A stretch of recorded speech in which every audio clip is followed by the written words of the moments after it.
Schottenheimer's been an offensive coordinator 14 different seasons, and has not had great quarterbacks or, great personnel to work with, but he's only been in the top 10 in points scored twice.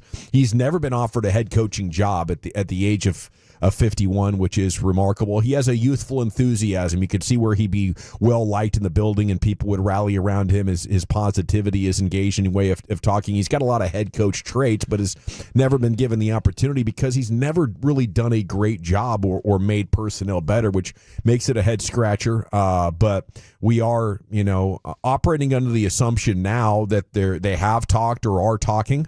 And Shan Shariff saying an offer could be coming soon for Schottenheimer. Brian, what are you hearing about this behind the scenes? Yeah, it seems like there's some conflicting reports whether he has in fact had the interview or not had the interview. So we're trying to run those things down right now to see if that's the case. Okay. All right. So stay tuned. Krusty's Corner's coming up here in about 15, 20 minutes, and we're going all the way until 7 o'clock tonight. So a lot of time for this story to develop.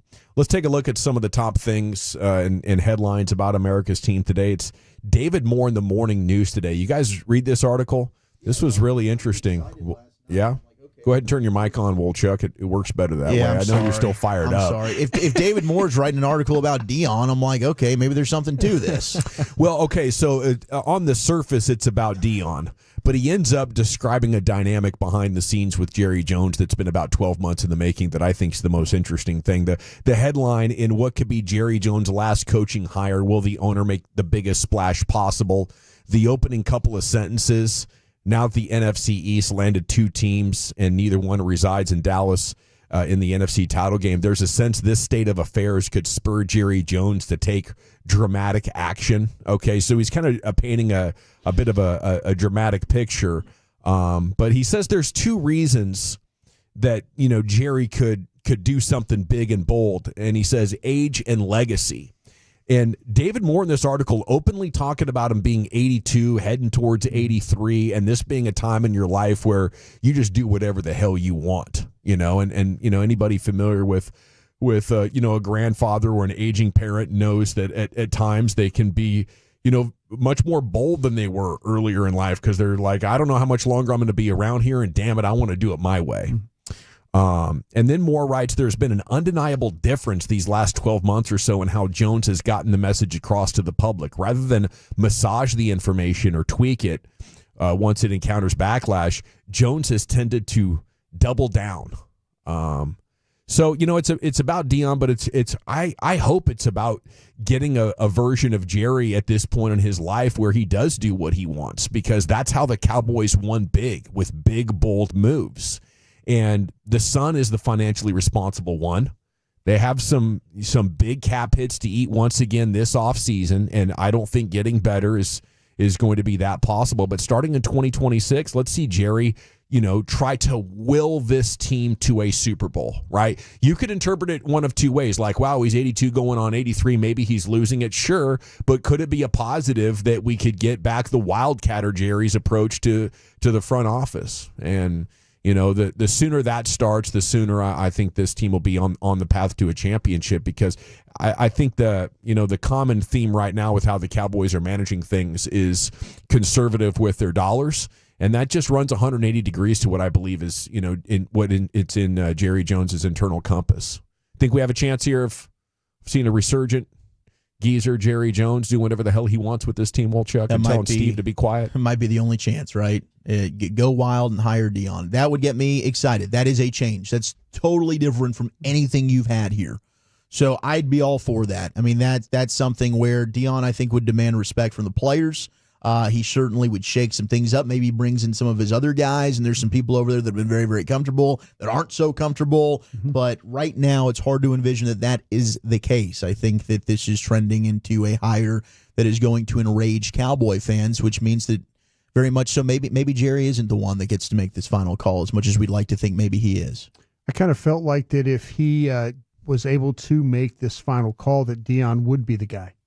That seems like something that Jerry, do you want to be known as a guy that hired Deion Sanders on your last run, or do you want to be known as a guy that hired Kellen Moore or Brian Schottenheimer, one of those guys? So I think there's probably a little, Jerry, I've said this a bunch. I worked with a man for 14 years. We always talk about this. Listens to a lot of folks, and if in fact that he wants, it's like my 85-year-old dad. My mom's like, hey, he doesn't need that ice cream, son.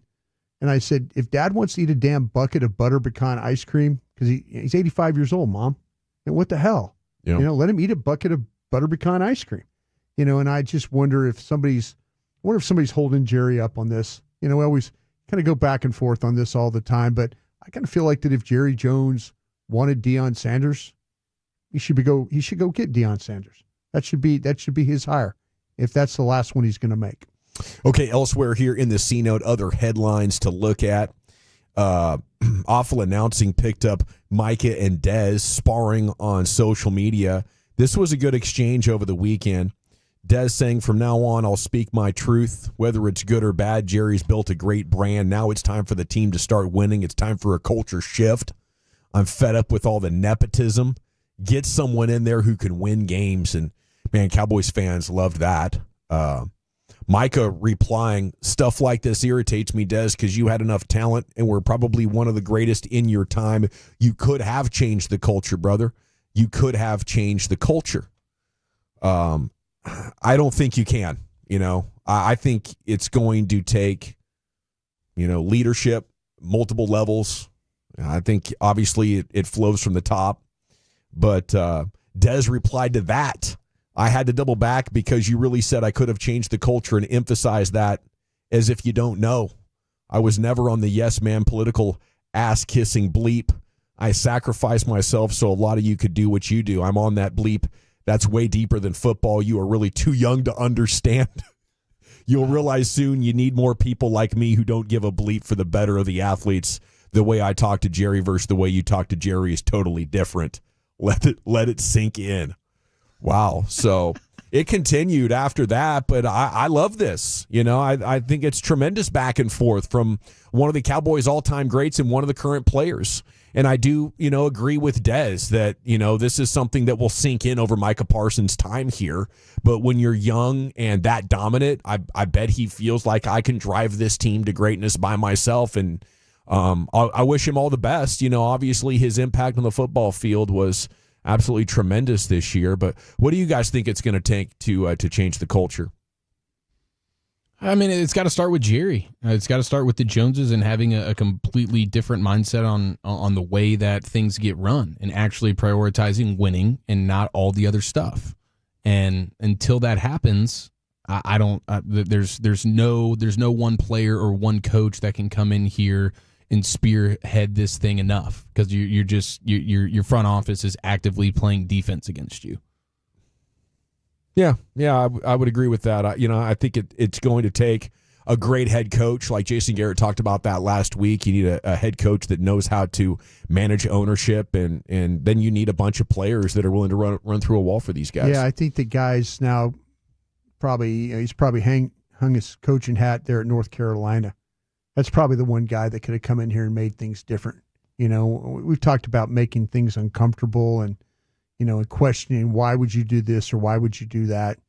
If they're not going to try and hire a guy like that, my dream was, like I say, with Aaron Glenn. I think Aaron Glenn can come in here and change things, because I think he could come in here and get the respect of everybody and get this thing going the right direction. Yeah, he's wanted to put extra guys on the field to get the job done. Hey, do whatever you have to do to get it done. But I just feel like, though, to me, that if you wanted to have somebody come in here and be a changer of the culture and everything, it would probably have to have been a guy like Bill Belichick, that maybe the Joneses really respect and have the skins on the wall to make those kinds of suggestions and changes like they did with Parcells. Okay, and salute to Dez for kind of putting a bow on the story. Micah, said something back, but then Bryant just responded to other people that were in the comments saying he hopes that Parsons accomplishes more than I can imagine, but I'm going to continue to speak my truth. Okay, you mentioned Aaron Glenn. We're expecting the Jets to not let him out of the building today without a deal. That sounds like. Justine Anderson reporting there's a lot of momentum there that a deal is going to get done. They've got James Newark, who's one of the general managers that was with him in Detroit and then has since gone to Washington as an assistant GM that's expected to get the general manager job alongside him. So Yeah, Aaron Glenn, you didn't get to interview him. You didn't interview Ben Johnson. I mean, the list of coaches that they've seen just go and be hired elsewhere that maybe could have done everything that you're asking for. Maybe. Belichick, Harbaugh, Vrabel, right? Sean Payton. We've talked Sean Payton for 15 years since he left. It was all pipe dream. That didn't really ever have any legs to it, it didn't seem like. So there's tons of guys that they really could have gone after that might have made a change. But instead, it falls back to the rant that we played for GBag of the Year, Brian, where they don't want to change. They like doing things their way. They don't want the pushback. They think they've got something that, hey, maybe we'll wake up and we'll fart in the wind and it'll blow us to a Super Bowl. It's not going to end up happening, but they believe it. I do think that Deion Sanders story, there's just nothing to it. You know, there's no way that's happening at this point. No, and I don't, and think unless something changes with Schottenheimer, if they interview him and offer the job, you know, I mean, why would Brian Schottenheimer turn this job down? Yeah, there's no way. There's no way. other team that's even asked to interview him. Yeah, no way. Do you guys feel like you agree with me that the Cowboys front office is actively looking for candidates that have no other options, so they'll take whatever terms they dictate? I mean, I feel like that's part of the criteria. Like, who has no other options? Okay, here's our group of guys that we're going to go with because we're going to force feed all this stuff on them and insist that Jerry's got the biggest personality in the room at all times. You know, we don't want to feel threatened. Like Mike McCarthy, other coaches threatened by a defensive coordinator or an assistant, right? I think that the same very much applies to Jerry Jones and his weird egotistical game of importance.